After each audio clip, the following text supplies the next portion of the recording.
PM cares fund को लेकर एक नया विवाद सामने आया है। इसमें डोनर्स के नाम छुपाने के आरोप लगे हैं। पूर्व वित्त मंत्री पी चिदम्बरम ने इस पर ट्वीट किया है और लिखा है कि पीएम केयर्स फंड के ऑडिटर्स ने पुष्टि की है कि 26 से 31 मार्च 2020 के बीच केवल 5 दिनों में फंड को 3076 करोड़ रुपए मिले हैं।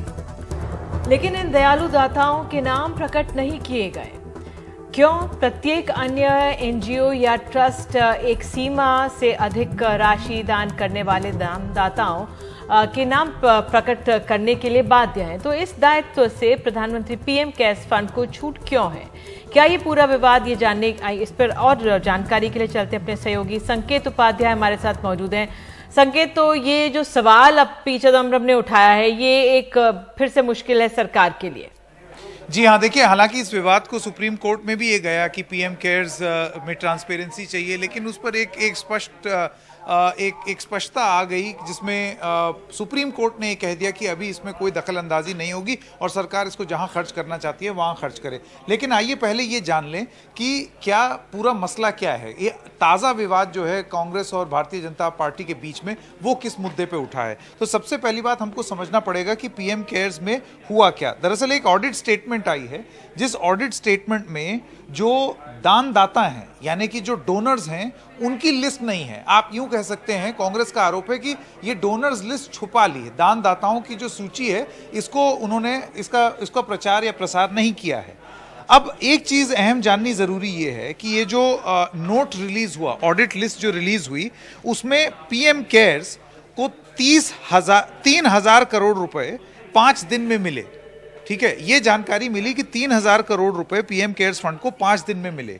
पीएमओ के जो ऑफिशियल्स हैं उन्होंने इसमें साइन किया, उनके साइन थे नीचे पीएम केयर्स में। कौन कौन सा व्यक्ति था, अगर आप इसमें देखें जो लिस्ट हमारे पास है उसके हिसाब से जो 2 लोग जिन्होंने साइन किया है इसमें, एक का नाम है श्रीखर के परदेशी जो कि जॉइंट सेक्रेटरी हैं पीएमओ में और सेक्रेटरी हैं पीएम केयर्स के भी, और दूसरे हैं हार्दिक शाह जो कि प्राइवेट सेक्रेटरी टू पीएम हैं और डिप्टी सेक्रेटरी हैं पीएम केयर्स में।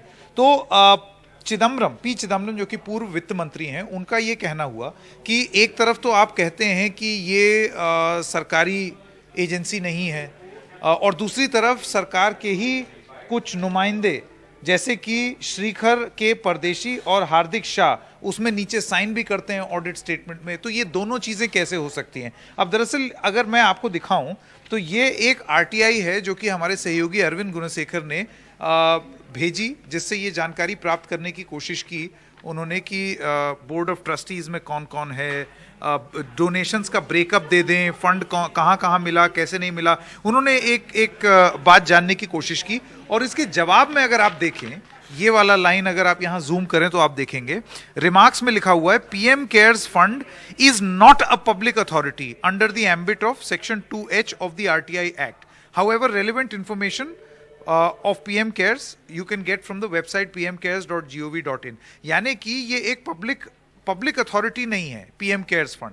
तो पब्लिक अथॉरिटी नहीं है तो इसका मतलब फिर प्राइवेट अथॉरिटी होगी, और अगर प्राइवेट अथॉरिटी है तो पी चिदम्बरम पूर्व वित्त मंत्री का कहना है तो फिर किसी और ट्रस्ट या किसी और एनजीओ जो कि प्राइवेट अथॉरिटी है उसकी तरह आपने डोनर्स लिस्ट, दानदाताओं की सूची क्यों नहीं दी? अगर आप खुद कह रहे हैं कि ये पब्लिक अथॉरिटी नहीं है तो फिर आप लिस्ट दीजिए।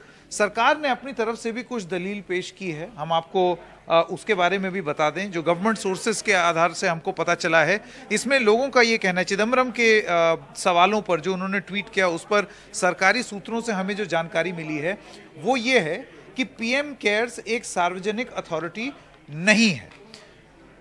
सरकारी सूत्र ये भी कहते हैं लेकिन ये प्राइवेट ओन्ड अथॉरिटी भी नहीं है आरजीएफ की तरह। अब राजीव गांधी फाउंडेशन वाला जो पूरा बवाल चल रहा है कांग्रेस और बीजेपी में, सरकारी सूत्रों के हवाले से वो यहाँ पर वापस आ गया है। तो जो दानदाताओं की सूची सरकारी सूत्रों का कहना है, अगर पीएम नेशनल रिलीफ फंड में नहीं दी जाती तो पीएम केयर्स फंड में क्यों मांगी जा रही है? ये एक सरकारी सूत्रों के हवाले से ये बात कही है। उन्होंने ये पूछा है कि चिदम्बरम इन दोनों में इतना फर्क क्यों कर रहे हैं, क्योंकि उद्देश्य साफ तौर से एक ही है कि जो फंड बना है ये पीएम केयर्स फंड, वो खास तौर से कोविड में राहत पहुंचाने के लिए बना है, तो इसको किसी प्राइवेट एंटिटी के या प्राइवेट डोनर्स या एक प्राइवेट एनजीओ की तरह या ट्रस्ट की तरह नहीं देखा जा सकता। ये कोई परिवार द्वारा चलाया हुआ फंड नहीं है।